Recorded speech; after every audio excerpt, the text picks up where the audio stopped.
Sa entertainment, empowered daw ang nation's girl group na BINI na magpatuloy matapos ang kanilang ikatlong anibersaryo. Aminado ang grupo na 2024 ang pinaka-busy na taon para sa kanila. Pero mas gusto raw nila na jam-packed ang schedule dahil blessing daw ito para sa kanila. At kung may rest days man daw, ginagamit daw nila ito para makapagpahinga. Dagdag pa ng grupo, blooms ang dahilan kung bakit sila umabot sa puntong ito. Yun o. Apo. Magbabalik sa telebisyon naman ang Asia's award-winning actor na si Jericho Rosales. Bibida po si Jericho sa seryeng Lavender Fields. Kasama sina Jody Santa Maria at Janine Gutierrez. Gaganap bilang Tyrone De Vera si Echo. Noong Abril, sinabi po ni Echo na siya bibida sa isang proyekto. May nakalinya rin siyang pelikula sa ilalim po ng Star Cinema. 2019, ang huling serye ni Jericho na Halik. Welcome back. Okay na? Parang love story yung Oo nga eh, no? Where do I begin? Kay Jericho, isa yan sa magagaling na aktor sa kanyang henerasyon. Ipinagdiriwang naman ni High Street. Henerasyon niya. Ano ba henerasyon mo? Ako? Kasing henerasyon ko yata siya. Okay. Napapanood ko siya before sa Pangako Sa'yo with Christine Hermosa. Tama ba? Oo. Si Christine Hermosa. Kala ko si Reyes. Yung kamukha mo si Christine. Yung kakambal ko. Yes.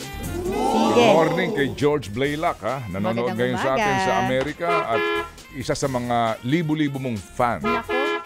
Talaga ba? Oo. Maraming salamat. Si George Blaylock. Magandang umaga po sa inyo, Sir George. Punta ka daw sa Diamond Motors, pili ka ng gusto mong modelo. Aba? O ba? Tapos hulugan Now mo. na. Hulugan ko pala. Pinabayaran. Umasa kasi ako libre agad.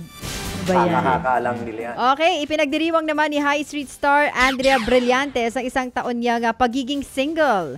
Kasabay po ng Araw ng Kalayaan, binigyan ni Andrea ng cake binigyan si Andrea ng cake na may nakalagay na Happy Singlesary. Ganun? Noong June 2023, May ganun pala, no? Singlesary. Lahat na ngayon may label na. May ganun? Noong June 2023, nagsalita ang basketball player na si Richie Rivero na hiwalay na sila ni Andrea. Sa ngayon, abala si Andrea sa serye niyang Di ba may High boyfriend Street. itong si Andrea ngayon? Wala siyang Wala boyfriend. daw kaya nga singlesary siya ngayon. sorry. Wala daw siya. Single Okay. siya ngayon. Single. Single Sherry. Okay. Sige. Tapos ikaw ba? na. Okay.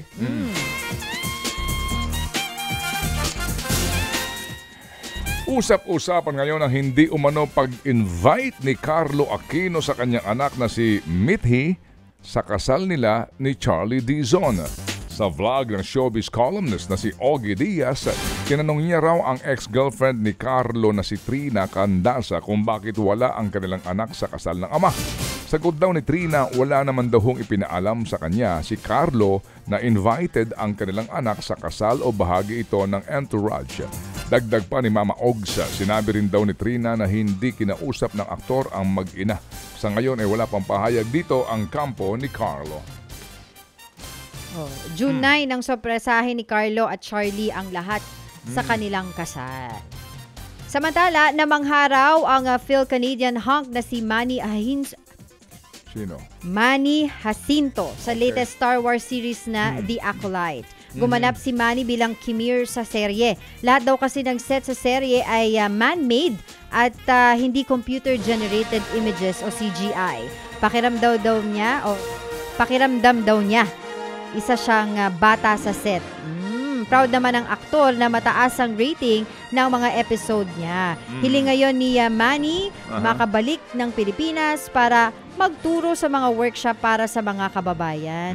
Ted Filon at DJ Chacha ngayon nasa Radyo 5 92.3 News FM Monday to Friday 6 to 10 a.m.